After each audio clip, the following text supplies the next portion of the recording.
Hello, we're back again doing more random Volvo stuff.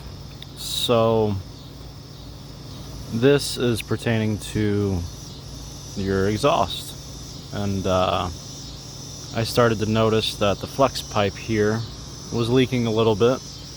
And it's not that big of a deal, it's really not. Slap a new flex pipe on there. It's right under 2 feet. You can pick it up at Vanguard. It's like $25. Now the dealership wanted to charge $199 for the exact same stuff. There's 2 options. You can get stainless or you can get whatever the cheaper one is. But what I wanted to point out, this goes right behind the engine or the exhaust brake.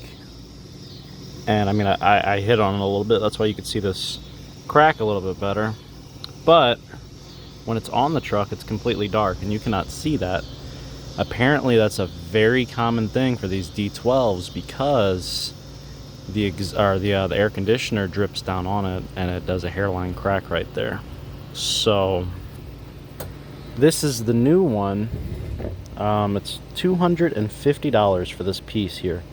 It also, I didn't realize it, but they all come with pyrometer holes. The old one had one as well, so if you ever pick up an aftermarket pyrometer, you don't have to do anything extra. There's a hole there already.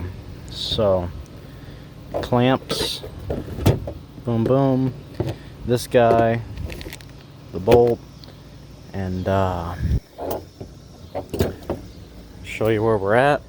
The easiest way to take this off, okay, is with a saw.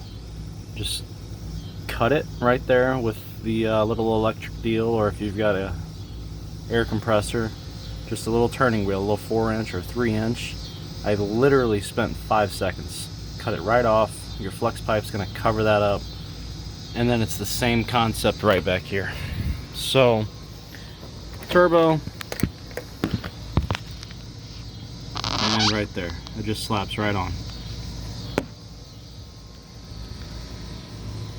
And that's it. You just put it back together and all is well. And you could actually see how the back of the engine there's a little bit of black soot. It's hard to see without a flashlight, but hopefully that helps someone. Pretty straightforward. Also, while you're under here, check these clamps right here. There's a clamp there, and there's one over there. They're U-bolt exhaust hangers, basically 5-inch. And your exhaust, when you're going down hills or if you're using your engine brake, you'll hear a rattling under your floor. That's because those get loose very easily. So I've replaced them. They're like $8 each, a little bit of Teflon tape, and you're in good shape. Alrighty guys, take it easy.